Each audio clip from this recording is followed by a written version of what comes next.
I froze with the bouquet still in my hands, a ribbon cutting into my palm. The flowers were meant for him, a small welcome on his first day.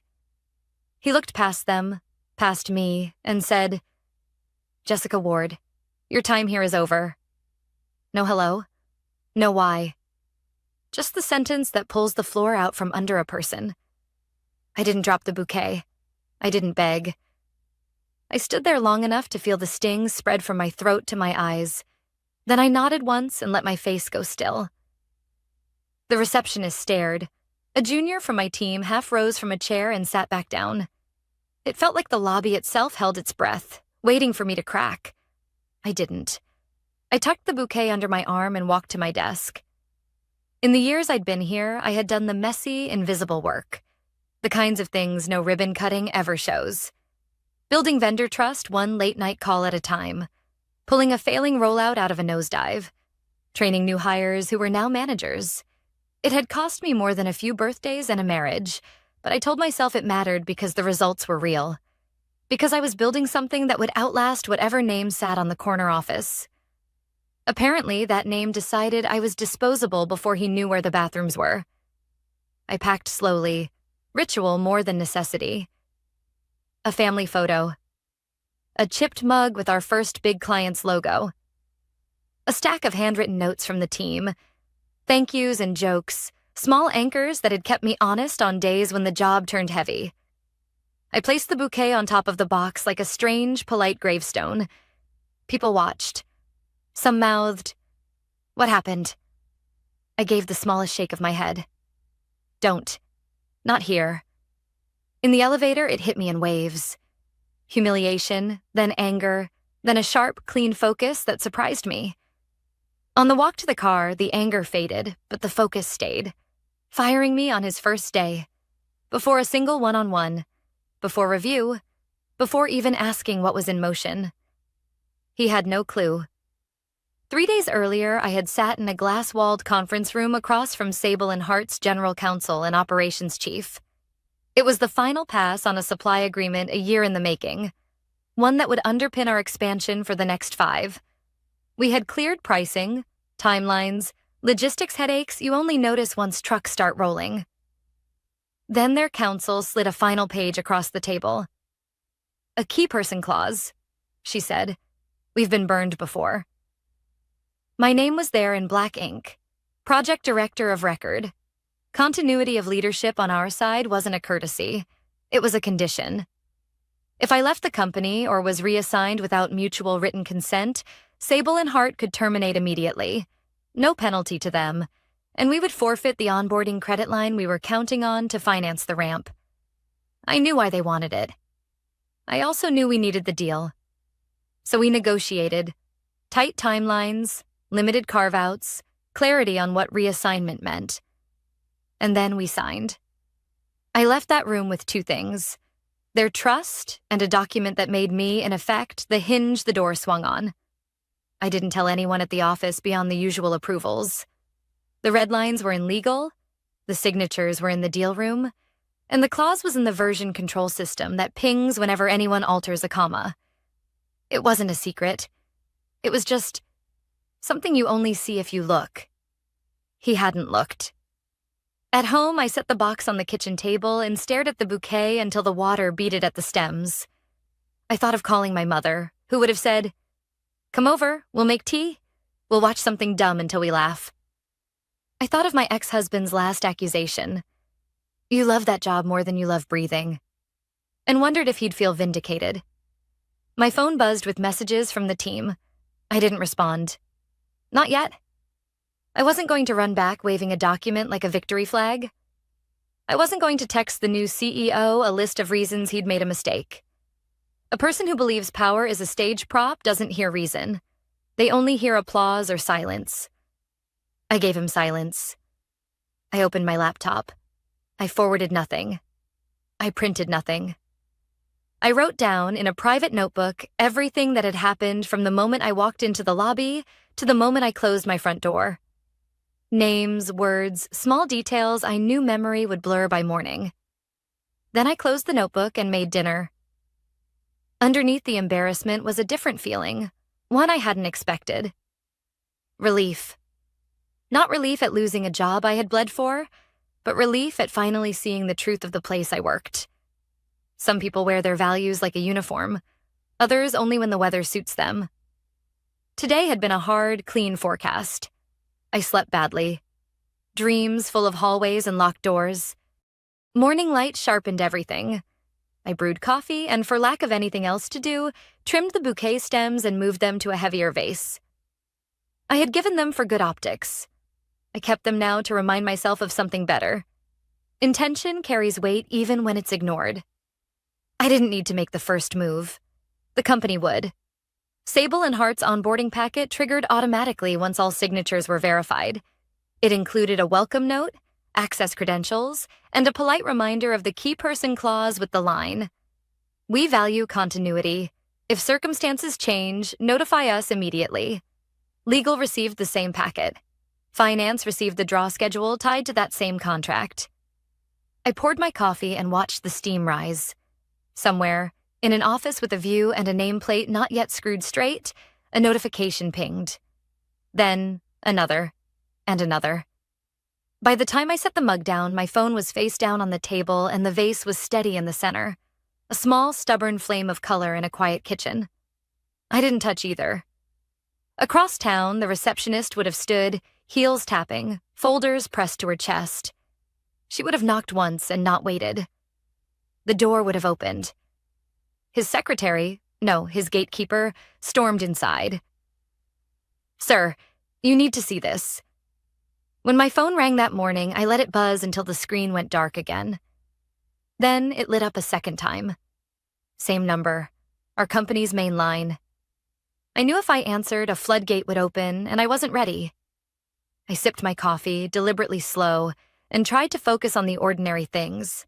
The sound of the neighbor's lawnmower starting, the faint drip of the faucet I'd been meaning to fix for months, the steady hum of my refrigerator. Real life goes on, I reminded myself. Even when you're thrown out of the life you built. By the third call, curiosity got the better of me. I swiped. "Jessica," a clipped voice said. It wasn't the CEO. It was his secretary, Marta. For as long as I'd been there, she had been the one to keep the chaos from spilling out of that corner office. Always professional, rarely emotional. But today, I heard something new in her voice. Panic. "You need to come in," she said. No greeting, no pleasantries. "There's an issue." I let a beat pass. "I don't work there anymore, remember?" "Jessica, listen." She lowered her voice like someone might overhear through the phone.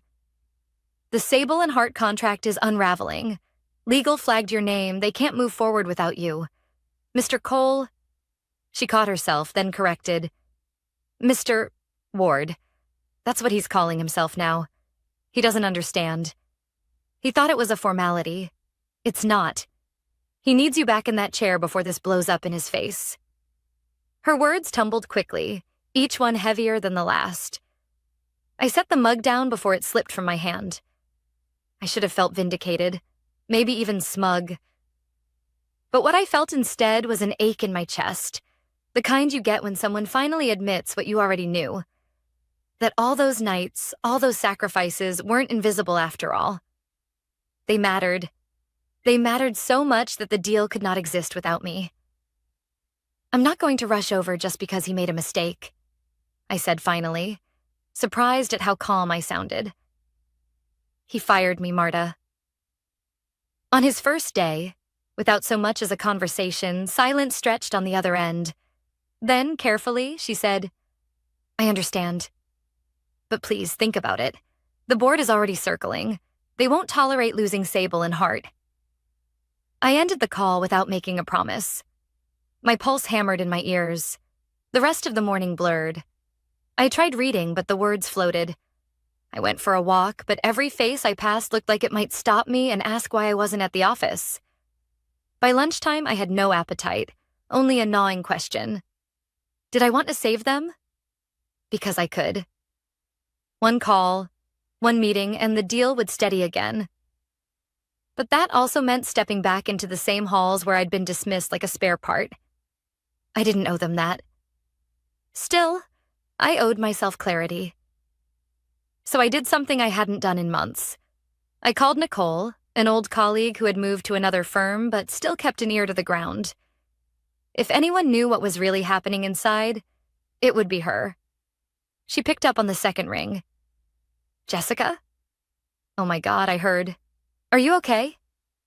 I'm fine, I lied. But tell me straight, how bad is it? She didn't hesitate. It's bad. Word spread fast that you were out. Sable and Hart apparently called their counsel twice this morning asking for confirmation. When they didn't get it, they froze the contract. The CEO, the new one. He tried to bluff in front of the board, said he was restructuring. But someone pointed out the clause. He looked like a deer in headlights. I leaned against the counter, gripping the edge until my knuckles whitened. They'll try to pull you back in, Nicole continued, her tone softening. But if you go, make sure it's on your terms. Don't let them sweep this under the rug. They need you more than you need them right now. Her words echoed after we hung up. On my terms. That evening, as the sun dipped low, I opened my laptop again. My inbox was flooded. Messages from teammates, from legal, even from accounting.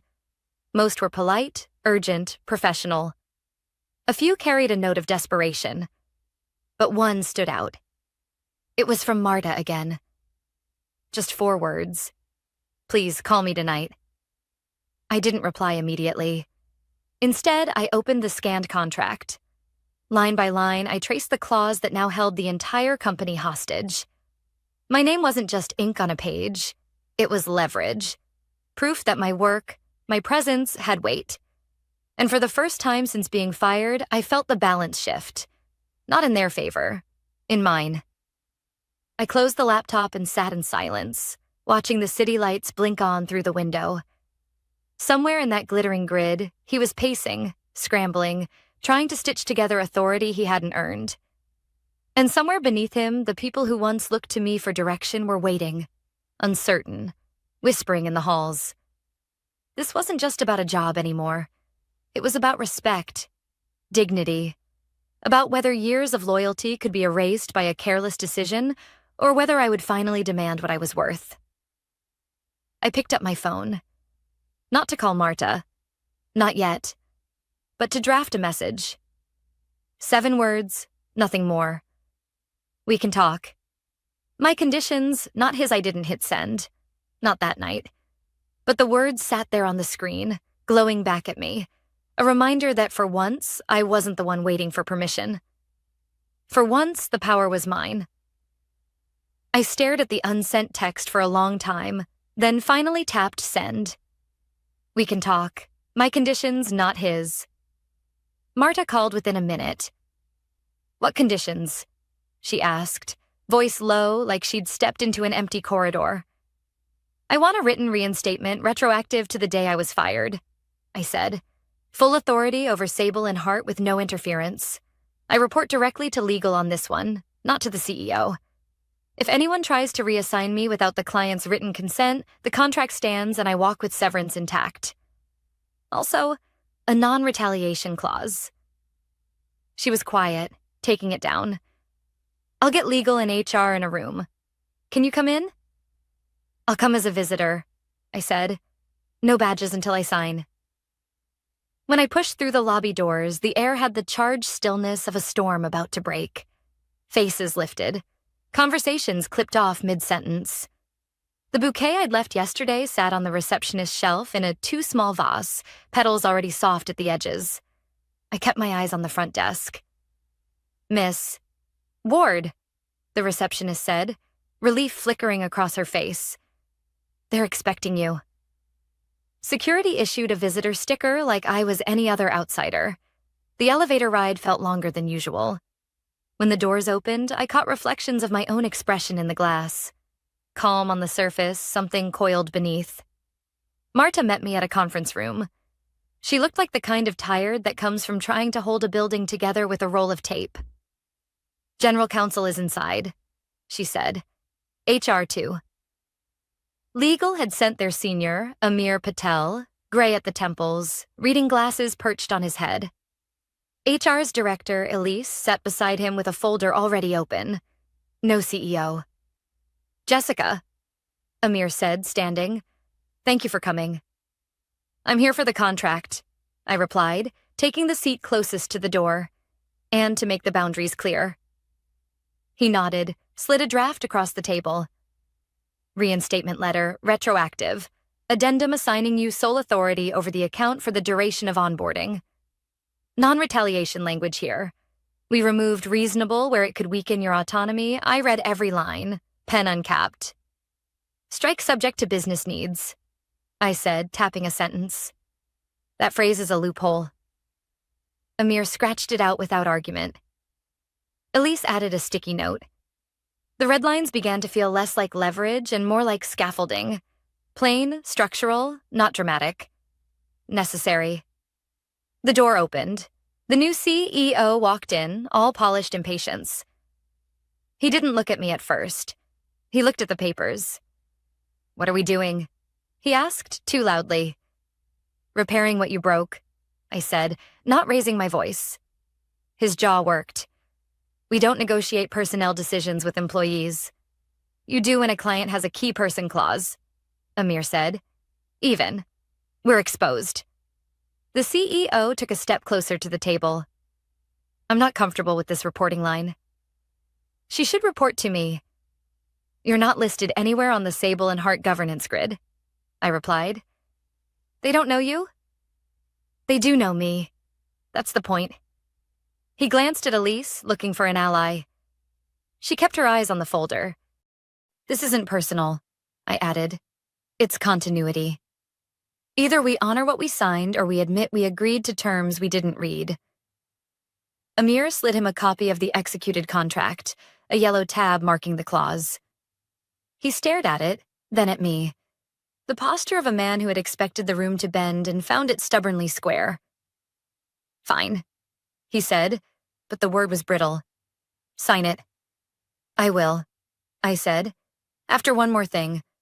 A joint email to Sable and Hart from legal, confirming my status and clarifying no changes will be made without their consent. It goes out before I step into any call. Amir nodded. Agreed. The CEO's mouth thinned. We are not apologizing to a vendor. They're not a vendor, I said. They're our partner, and today our lifeline. The room held its breath. For a moment, I thought he might derail the whole thing out of pride. Instead, he gave a tight, performative smile and took a seat, as if choosing to be magnanimous. We worked through the document line by line. When I finished, I slid the pen back and pushed the papers toward Amir. That language I can live with. Marta reappeared at the door, a pale edge to her complexion. Sorry, she said. This can't wait. The CEO exhaled. What now? She handed Amir a printout. Sable and Hart's counsel forwarded a screenshot. Someone posted on the company LinkedIn. Day 1, reshaping the team, cutting dead weight. No more passengers. It went live half an hour ago. All eyes moved to the CEO. A red blotch crept up his neck. That was a scheduled post, he said. Generic, it wasn't about anyone. It doesn't matter what it was about, I said. It's how it reads. And it went up while their legal team was requesting assurance about leadership stability. Amir pinched the bridge of his nose. We'll delete it now and acknowledge the misstep in the email. Softly. Then we confirm continuity. The CEO bristled. We are not admitting fault on a public platform. Then we admit it privately to the only people who can tear up our contract without penalty. Amir replied, voice calm but steel-threaded. Choose your pride or your runway. He said nothing. The room heard the choice anyway. I drafted the body of the message. Concise, unambiguous, no flourishes. Continuity confirmed, authority clarified, commitment reaffirmed. Amir read it, nodded once, and hit send from legal's account. A copy landed in my inbox seconds later, cold proof that the ground had shifted. Credentials? I asked. Limited access. Deal room only. Elise slid a temporary badge across the table. Expires in 72 hours. IT will restore your email with legal hold protections. I tucked the badge into my pocket. At the threshold, I paused. One more thing, I said, turning to the CEO. When I walk into that client call, I represent all of us. You don't have to like how we got here, but don't make me defend us and you at the same time. He held my gaze, and for a flicker, I saw the smallest crack. Uncertainty, or maybe recognition. Then it was gone. Do your job, he said. I always have, I answered. As I stepped into the hallway, my phone vibrated. An email preview from Sable and Hart's counsel. Thank you for the clarification. Before we proceed, there's one more concern we need to address. I didn't open it yet. I let the subject line sit there like a held note and felt the room behind me grow distant. Whatever it was, it had to be faced. And now, finally, on terms I could live with. I didn't open the email until I was back in my car, door shut, silence around me.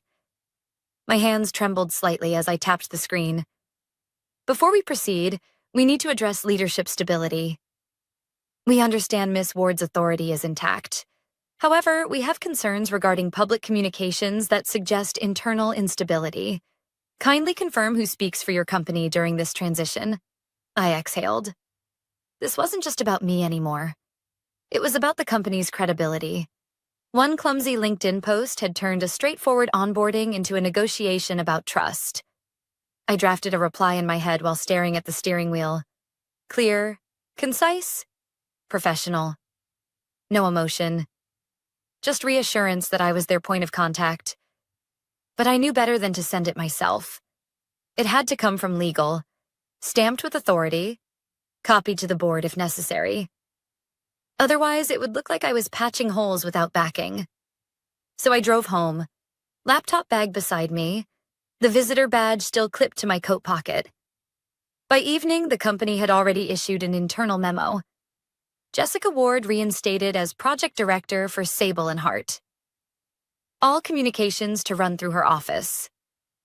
The language was dry, corporate, but the effect rippled. My phone buzzed with quiet congratulations from people who had kept their distance after I was fired. A few messages carried more honesty. We're relieved. It's been chaos here. That word, chaos, stuck with me. The next morning, I logged in to find my inbox scrubbed, a clean slate. IT had archived everything from before the firing, they said, for compliance. It felt like my history had been boxed up, sealed away where I couldn't touch it. I made a note in my private notebook. Day 1 back. Email sanitized. At 10 a.m., I joined the call with Sable and Hart. Their counsel appeared first, face unreadable behind wire-rimmed glasses. Then their COO, measured and brisk. Miss Ward, the counsel said. Glad you're with us. We need clarity on 2 points before we continue. 1, public communications. 2, executive oversight. I kept my tone steady. On communications, the post was poorly worded and has been removed. The board has confirmed all external messaging on this account runs through legal and myself. On oversight, Sable and Hart's contract names me as sole negotiator. That hasn't changed. The COO leaned closer to the camera. And if it does? Then the contract terminates and you're free to walk away without penalty, I said, reciting the clause word for word. For a moment, no one spoke. Then the counsel nodded slowly. That matches our understanding. The tension eased a notch. Not much, but enough to move forward. After the call, I felt a strange mix of triumph and exhaustion.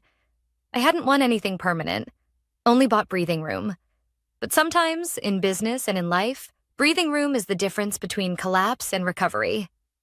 Around noon, Marta slipped into the conference room where I was reviewing logistics charts. She closed the door behind her. He's furious, she whispered. I didn't need to ask who. Because I'm back? Because you're back with more authority than he expected. He's been pacing, calling board members, trying to frame it as temporary. But the board's focus is the contract. They don't want headlines about a failed expansion. I leaned back in my chair. So they'll keep me in place until the deal closes. After that? She hesitated. After that, it depends how many allies you've built in the meantime. Her words sank in. This wasn't over. It was only the opening round. That afternoon, I walked the halls deliberately, visiting teams I hadn't seen in weeks. Some greeted me warmly, relief in their eyes. Others avoided eye contact, clearly unsure where loyalties should lie. I didn't press. Trust takes time to rebuild, especially in places where fear has been seeded. By evening, I was drained. At home, I reheated leftovers, set my notebook on the table, and wrote down everything. The Sable and Hart call, Marta's warning, the way people looked at me in the office. I needed the record, both for myself and for whatever might come next. Because I could feel it already. He wasn't done. He had made a decision on his first day that nearly cost the company millions. Pride wouldn't let him swallow that. Pride rarely does. And pride is dangerous when paired with power. As I closed the notebook, I thought back to something my father once told me when I was a teenager, struggling with a part-time job under a bad manager. Some people don't care if the house burns down, as long as they can watch you run out first. At the time, I thought he was being dramatic. Now, I understood. The CEO didn't care if the company took damage, not as long as he could prove a point about control. And if I stayed in his way, he'd try to move me. Not by firing me again.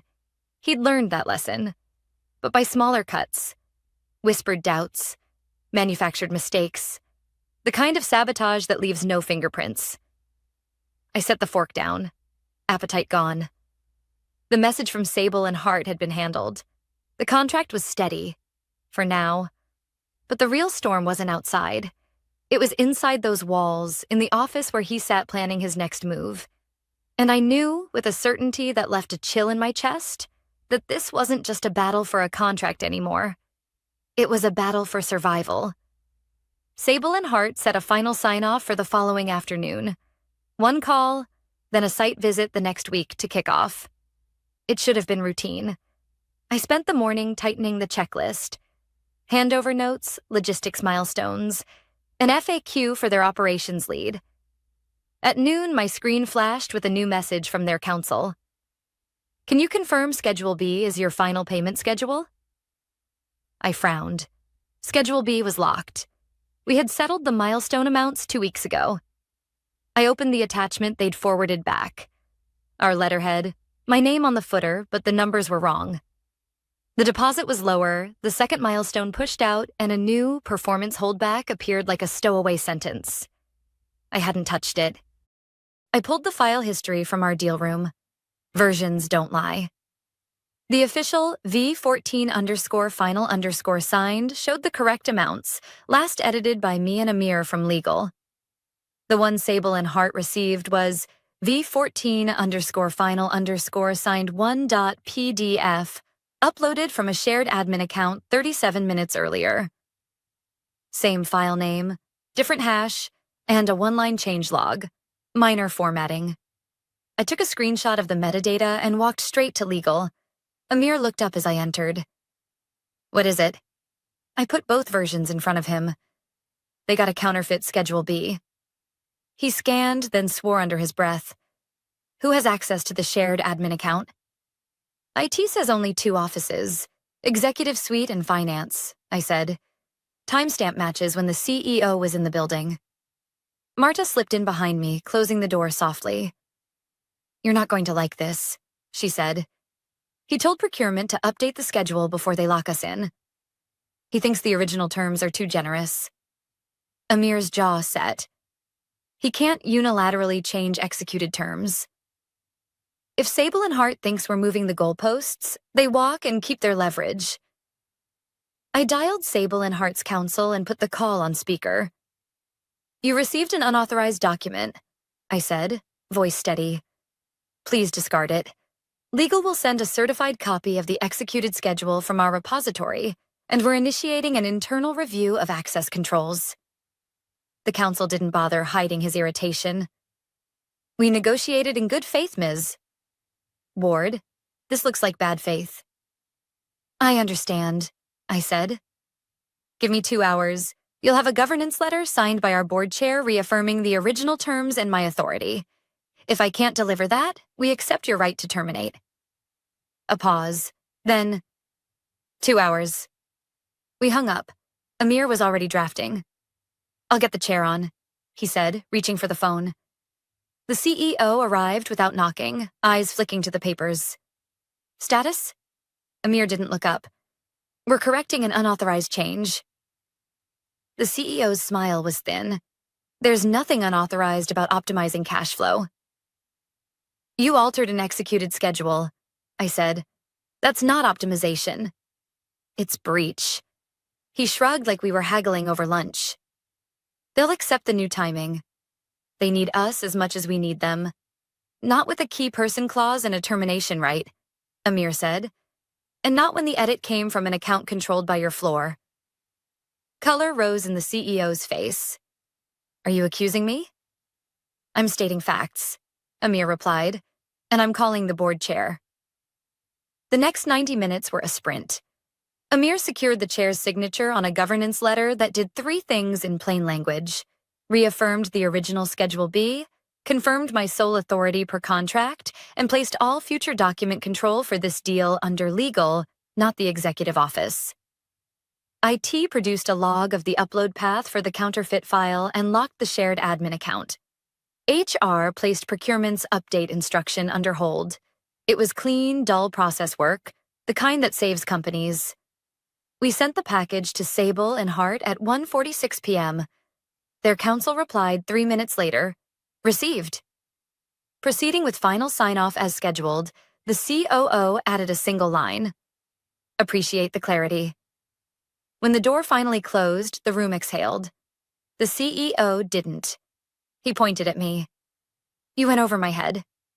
No, I said. I followed the contract you didn't read. He took a step forward, then stopped, gaze snagging on Amir, who was already dialing again. Board's convening in 20, Amir said mildly. They want to understand how an optimization nearly cost us our largest expansion. We filed into the boardroom with our paper trail, the screenshots, the access log, the governance letter. The chair listened, asked precise questions, then turned to the CEO. Did you authorize an edited schedule after execution? He chose the worst answer. I authorized a sensible adjustment. And did you route it through legal? Silence. Then, no. There are moments when rooms decide. You can feel it, like air pressure dropping before a storm. The chair set down her pen. Effective immediately, you are removed from all matters related to this account and placed on administrative leave pending an external review of document controls and compliance. HR will follow up. He laughed once, disbelieving, then looked at me as if I'd pulled a trapdoor. For a breath, I felt something like pity. Then I remembered the LinkedIn post, the lobby, the bouquet in a too small vase. Pride had done the rest. He left without another word. We signed with Sable and Hart that afternoon. No champagne, no confetti. Just quiet handshakes on a clean call, a calendar invite for a site visit, and a shared understanding that trust had been dented and then repaired with work, not speeches. Weeks later, the external review concluded. The CEO resigned to pursue other opportunities. In a 3-sentence memo. There was no press. We didn't need a headline. We needed competence. My role was made permanent. Director of Client Delivery, reporting to the COO. Titles matter less than the levers that come with them.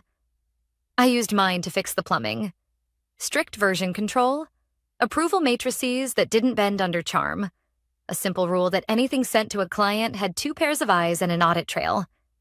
I reopened one-on-ones with the teams that had gone quiet and told them what I wished someone had told me earlier. Boundaries aren't ultimatums. They're commitments to the work and to yourself. On my first day in the new office, Marta brought in a plant. Sturdy leaves, low maintenance. No bouquets, she said, a small smile. They look nice in the lobby and wilt by morning. I set the plant by the window and thought about the moment I'd stood frozen, clutching flowers for a man who didn't bother with a hello. I'd thought I was powerless then. Turns out, I'd only forgotten where my power actually lived. In the paper I'd earned, the people I'd shown up for, the standards I refused to lower, even when it would have been easier to disappear. It wasn't revenge. It was repair. And that was enough.